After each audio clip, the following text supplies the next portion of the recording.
Quelque chose qu'on me demande hyper souvent, c'est comment est-ce que je me suis lancé? Tout simplement, mais j'étais salarié, et j'étais pas vraiment hyper content de la situation que j'avais à l'époque et le covid est arrivé et je suis tombé en chômage économique comme énormément de gens à ce moment-là.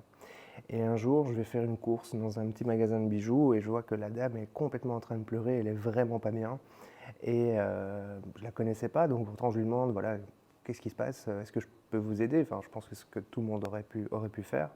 Et la dame m'explique qu'elle a dû licencier tous ses salariés, qu'elle est toute seule, qu'elle est au bord de la faillite et à l'approche des fêtes, elle ne sait pas comment elle va faire parce qu'elle craint qu'il y ait une nouvelle fermeture des magasins. Évidemment, mon premier réflexe, c'est de lui dire: «Bah, pourquoi est-ce que vous n'avez pas simplement fait un site internet sur lequel vous pouvez vendre? Vous pouvez aussi vendre sur Facebook, par exemple», ce genre de choses. Et là, elle me dit que c'est complètement impossible, que ça coûte beaucoup trop cher, qu'on est à des 10-15 000 euros et que ce n'est pas dans son budget du tout aujourd'hui, vu la situation. Je rentre chez moi et je commence à réfléchir. J'appelle quelques amis qui ont des sociétés, je leur demande un petit peu où est-ce qu'ils en sont par rapport au digital.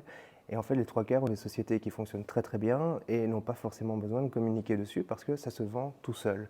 Et leur secret, en réalité, ça va simplement être leurs produits. Leurs produits, le réseau qui sont créés. Malheureusement, mais ça ne va pas durer toute leur vie. Et donc le but, c'est de vraiment venir consolider ça.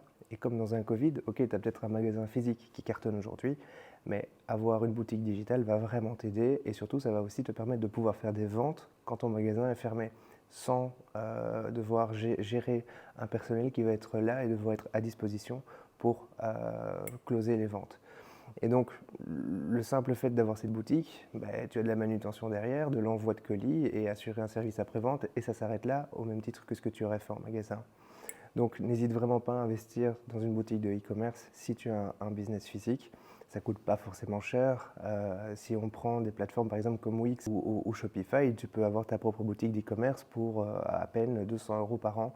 Après, oui, il va falloir des formations gratuites qui sont disponibles directement sur leur site ou directement sur YouTube, ou des formations payantes avec un accompagnement pour justement mettre en place toute une boucle pour t'assurer d'être connu. Et je ne te parle pas évidemment de dropshipping, je vois déjà le sujet arriver. C'est vraiment des boutiques qui existent. Après, le dropshipping fonctionne aussi super bien, mais ça, c'est un autre topic.